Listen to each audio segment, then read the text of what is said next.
Yes, it's shish kebab. The marinade, you can't forget about that. That's the important part. It's the make or break it part. I'm here with Chef Raymond from 5-Star Gourmet Catering, and you're telling me the marinade will do it all for us. Absolutely. The marinade will impart the flavor of the marinade into the fish or the meat, and it also tenderizes. Okay? Tenderizes, very important. We're going to throw these on real quick to get started here. Okay. Okay, and then I'll talk about a little bit about the different types of marinades we have today. All right. Okay. Beautiful. We were trying to get a jump start with some of the skewers. That's why they're a little bit hot. No, that's okay. Okay, what we have is we have 3 types of marinades today. We have a red wine, port wine, and onion and garlic with bay leaf. Okay. A little bit of coconut milk, some orange juice, whole oranges, cilantro, and olive oil. That's quite a combination. It's a beauty. That's a great one. And this one over, and there's also some fresh ginger in there. And this one is more like a teriyaki barbecue sauce. Teriyaki barbecue. Okay. We're covering all the bases. And what we do is we have a tenderloin today. We have a chicken. We have a shrimp, and we also have a swordfish. Now you want me to get started on one of these? Yeah, why don't you make one of these here? Now I already took the vegetables and I marinated them a little bit. Right. You got a little bit of oil, salt, and pepper an instant marinade, they call that. So you want to just start with something like a little base to hold it in place. Okay. And if you want to use these, unless you want to get your fingers I got my fingers ready to go. Okay. And boy, when you talk about tender, this is tender. Oh, it's ready to go. Okay. It's ready to go. Again, when you use fish, also you want to make sure you use a nice hearty fish, swordfish, tuna. You don't want to be using something that's flaky. No, I've had some disasters on the grill with fish. I have to admit that. And I also give it a little spray with a little bit of vegetable spray in the beginning, just to make sure it doesn't stick. And then maybe if it looks a little dry, I might put a little bit of vegetable oil or olive oil on it.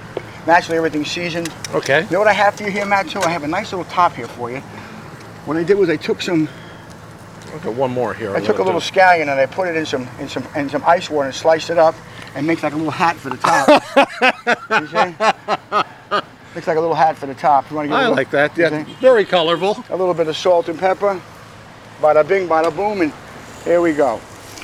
You see, you want to kind of keep it as simple as you can. You don't want to go too crazy here. Now, when we're talking about the marinades, the meat, the shrimp, and the chicken, do they marinate at different times? Yeah, exactly. The meat takes a little bit longer to marinate, okay? I usually do that overnight. Overnight, the shrimp is very porous. Okay, so I just put that in this morning for about an hour, and the chicken I put in also this morning about 3 hours ago, 2 or 3 hours for that. Okay. The meat you can leave overnight, and if you're using a tougher cut of meat, like say a London broil, you might want to leave it in for 24 hours. Want to get that nice clean plate over there, Matt? Oh yeah. And put that right there. That'd be great.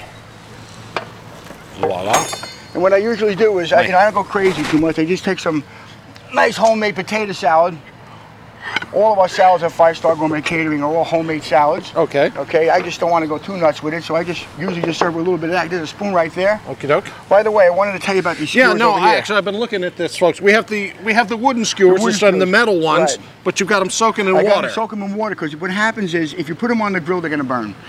Okay, I usually like to use the metal ones, but sometimes you use these wooden ones here. But you want to leave them in water for an hour or 2 before you put them on. So they soak up all the water, very resistant to the heat. They're going to a little more. They're still going to burn a little bit. Why don't you put a little bit of chunk of potato salad on there? A little bit of potato salad on there.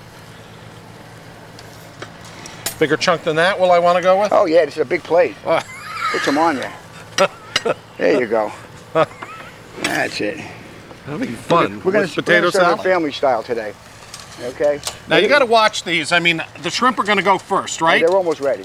Okay. And what I have on top of the shrimp is, since I soaked it in an oriental type of orange juice and cilantro and ginger, I put a nice piece of pineapple on top. No, that goes nicely with that. Grilled pineapple is a wonderful thing. And I think the key with the orange with the coconut sounds great. I mean, just my mouth is watering thinking about that. It's a nice dish.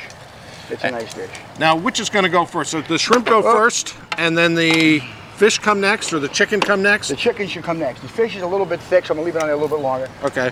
Chicken's looking good. Oh, yeah. Chicken's looking good. And the chicken was put in the, what'd you call that, a teriyaki barbecue? It's a teriyaki barbecue sauce. What I did was I took my favorite barbecue sauce, which is a homemade barbecue sauce.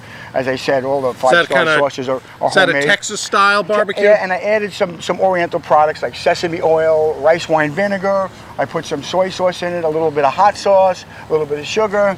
Now, have you a couple of secret ingredients that I can't tell you about? I have to kill you, and you just mix them all together. No, but in your travels, you've traveled to the Orient a lot. Did you pick up the flavors when you would go overseas? Yeah, a little bit. Plus, I like to read a lot, and I eat a lot. I eat out a lot. And, you pick up something here, you pick up something there. I was just in California and Florida, and I go to a lot of restaurants. You eat something that's really good. and you talk to the chef. And Right. Pick a little bit up here, pick a little bit up there. This is Right. looking pretty good here now. We steal from the best. Look at that, how beautiful that is. Okay, Ray, we're going to let you get that set up, and we're going to take one last look at it. We'll tell the folks at home, of course, you can write to us here at 6th Executive Plaza. We have daytime recipes. We'll tell you about this and the marinades and how you can do it. Now, I've got to pick up one of these and start to eat before we go to break here. Absolutely. Is that all right? Okay, why don't we do this? Let's take this like this. I'll slip it. What do you want to have? Chicken, fish, or meat? It's hot. I'll do it like this for you. I'll take it right off the skewer for you. Okay. Look at that. I'm going to pick up one shrimp to go, and that's going to be it. Chef Raymond Tabano from 5 Star Gourmet Catering doing our marinades and our shish kebabs for the weekend. And now I'm going to taste as we go to break, and I'll tell you there's more daytime coming right up. Say something for me. All right.